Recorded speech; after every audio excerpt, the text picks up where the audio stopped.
뉴스룸을 시작합니다. 정부가 85조 원을 긴급 투입하기로 했습니다. 코로나19로 일자리 대란이 생기는 걸 막기 위해서입니다. 세계 대공황 때의 뉴딜을 본딴 대규모 일자리 프로젝트, 이른바 한국판 뉴딜을 추진하기로 한 겁니다. 문재인 대통령은 현재 국회에 제출된 2차 추경안에 이어 3차 추경도 신속하게 추진해달라고 주문했습니다. 먼저 이서준 기자입니다. 오늘 5차 비상경제회의에서는 기간 산업의 위기와 고용 충격에 신속히 대처하고 국민의 일자리를 지키기 위한 특단의 대책을 결정합니다. 우선 항공, 중공업 등 기간 산업에 40조 원을 투입하기로 했습니다. 세금을 지원하는 대신 조건을 붙였습니다. 지원받는 기업들에게 상응하는 의무도 부과하겠습니다. 고용 총량 유지와 자구 노력, 이익 공유 등의 장치를 마련하겠습니다. 소상공인과 기업의 자금 유동성을 지원하는 금융지원자금의 규모도 늘렸습니다. 1차와 2차 비상경제회의에서 100조 원을 발표했는데 여기에 35조 원을 더하기로 한 겁니다. 문재인 대통령은 이번 경제위기를 이겨낼 방안을 한국판 뉴딜로 규정하기도 했습니다.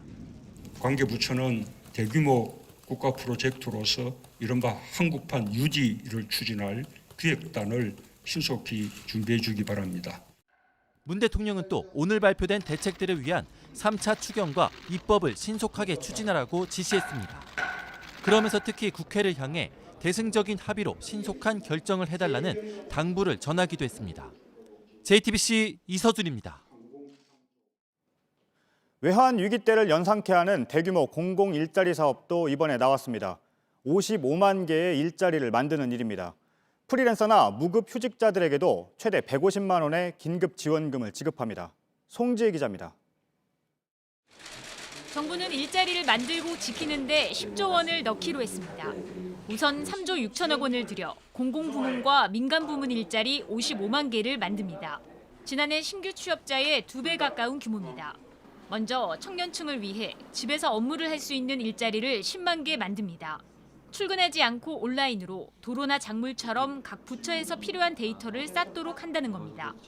실직자나 폐업한 자영업자 등의 취약계층 30만 명을 위해서도 사람 간 접촉이 적은 야외 일자리를 마련합니다. 소독이나 산불 감시, 화단 정비, 쓰레기 줍기, 시장 개보수 등이 대표적입니다.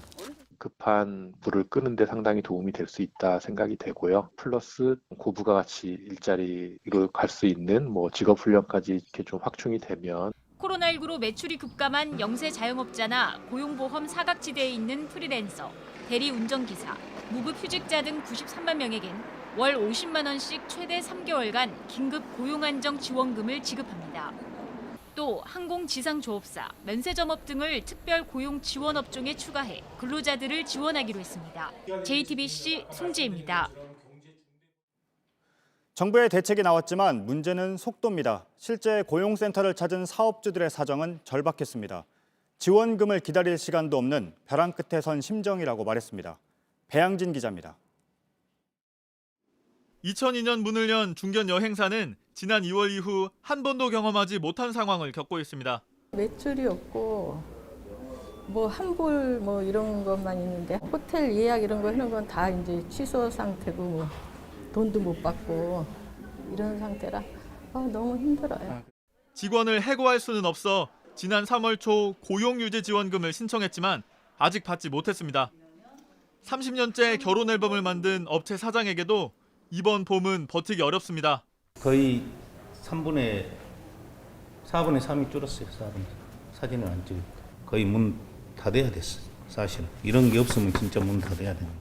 고용센터 한쪽엔 이렇게 고용유지지원금 상담만 따로 하는 곳을 임시로 만들어뒀습니다. 오늘 상담은 다 끝난 상태인데 오늘만 11팀이 상담을 받았습니다.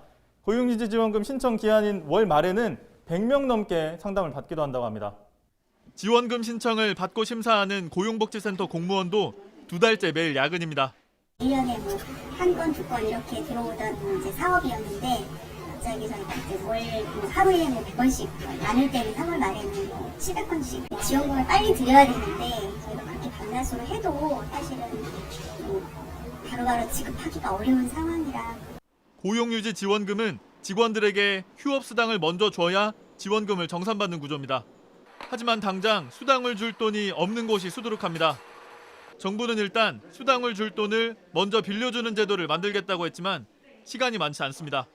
이걸 30년 동안 했는데 이제 몇 년 만에 뭐 이렇게 해놓은 거 다 까먹고 이제는 뭐 어떻게 해야 될지 대책이 안 나옵니다.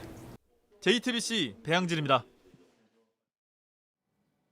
이번 대책 가운데 가장 규모가 큰 건 40조 원의 기간산업 안정기금입니다. 어떤 산업을 어떻게 지원할 계획인지 취재기자가 짚어보겠습니다. 이희정 기자가 나와 있습니다. 구체적으로 어떤 곳들이 대상입니까?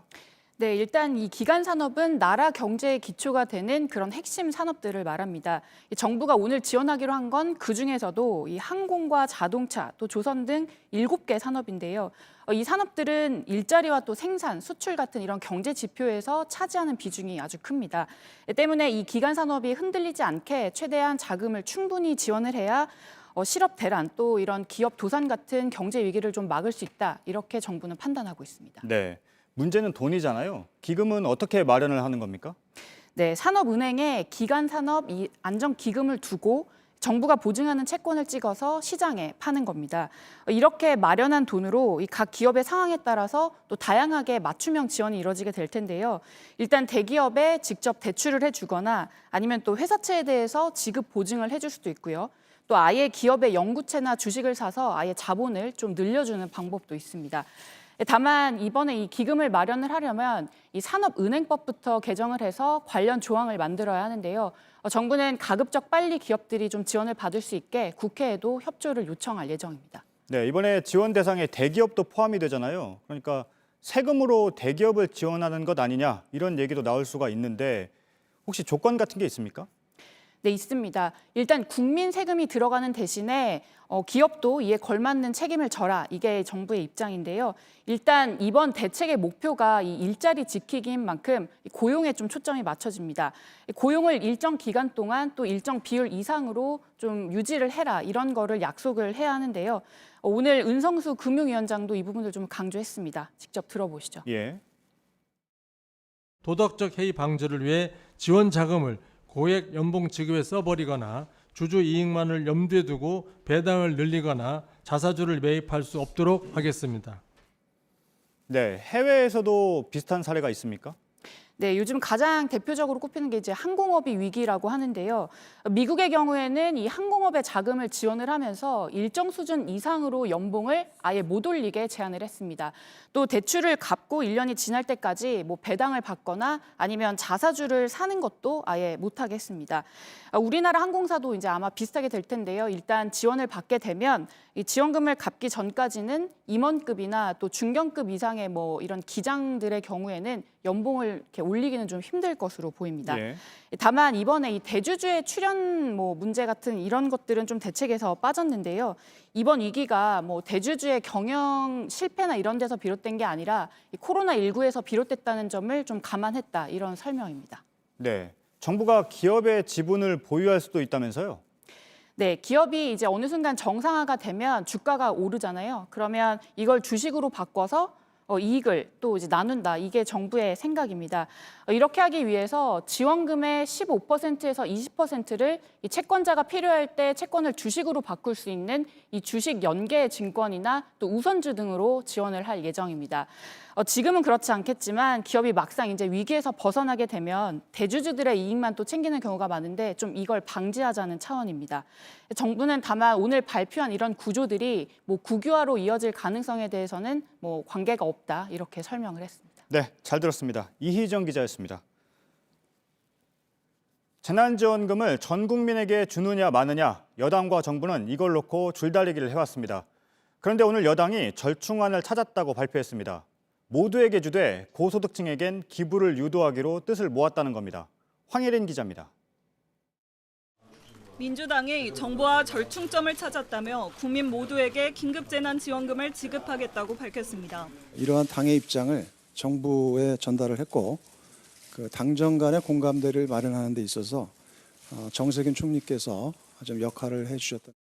그동안 기획재정부는 소득 상위 30%까지 지원금을 줄 경우 예산이 3조 원 넘게 더 필요하다며 재정 건전성을 위해 전 국민 지급에 반대해왔습니다. 하지만 여당은 오늘 이 문제에 대해 기부금 공제 방식으로 정부를 설득했다고 밝혔습니다. 시민들이 공적 마스크를 기부하고 구매 기회도 양보했던 것처럼 고소득층에 지원금 신청을 하지 않는 걸 독려하는 쪽으로 당정이 의견을 모았다는 겁니다. 지원금을 받지 않는 고소득층에겐 기부금을 낸 걸로 인정해 세액공제를 해주도록 하겠다는 게 여당의 구상입니다. 민주당 핵심 관계자는 추가로 필요한 예산이 3조 5천억 원 정도인데 기부금으로 인정하겠다고 할 경우 이 중 1조에서 2조 원 정도가 집행될 필요가 없을 걸로 본다고 전망했습니다. 이 같은 설명에 대해 정세균 총리는 야당도 이 같은 긴급재난지원금 지급 방식에 합의하면 수용하겠다는 뜻을 밝혔습니다. 청와대 관계자도 오늘 여당의 발표에 대해 당정 간 계속 조율을 해왔다고 했습니다. JTBC 황예린입니다. 정부와 여당은 합의했지만 야당에선 다른 목소리가 나왔습니다. 이렇게 전 국민에게 지원금을 주려면 국회 심사를 밟아야 한다고 주장한 겁니다. 한마디로 부정적입니다. 임소라 기자입니다. 당정 합의 소식이 들리자 미래통합당 소속 김재원 국회 예결위원장은 기자간담회를 자청했습니다. 여당이 이미 제출된 추경안을 넘어서는 방안을 들고 나온 게 문제란 주장을 하기 위해서입니다. 민주당이 지금 자꾸 우리 당에게 어떤 요구를 하고 있는데 그것은 국회 예산 심사 과정이나 또는 헌법 질서에 전혀 맞지 않은 주장입니다. 여당이 정부와 절충안을 찾은 것과는 별도로 전 국민에게 지원금을 주려면 국회 심사 절차를 밟아야 한다는 겁니다. 그러면서 여당이 내놓은 고소득자 반납 유도 방안에 대해서도 시민단체 모금 운동이냐며 각을 세웠습니다. 기부금을 모아서 국채 보상 운동을 하겠다는 건지 그게 좀 정확하지 않지 않습니까? 통합당에선 지원금을 기부하려면 국가가 기부를 받고 대신 기부자의 세금을 깎아줘야 하는데 이를 위해선 법 개정도 필요하다고 주장하고 있습니다. 이에 따라 정부와 협상을 마친 여당이 국회 논의를 본격적으로 요구해도 통합당이 계속 응하지 않을 가능성이 제기됩니다. 통합당 비대위원장이 유력한 김종인 전 총괄선대위원장 측 관계자도 다른 길이 있는데 왜 야당만 압박하느냐고 반발했습니다. 김 전 위원장은 총선 국면에서 대통령이 긴급 재정명령권을 발동해 올해 예산 가운데 100조 원을 코로나 대처기금으로 조성하면 전 국민에게 긴급 지원금을 줄 수 있다고 주장해왔습니다. JTBC 임소라입니다.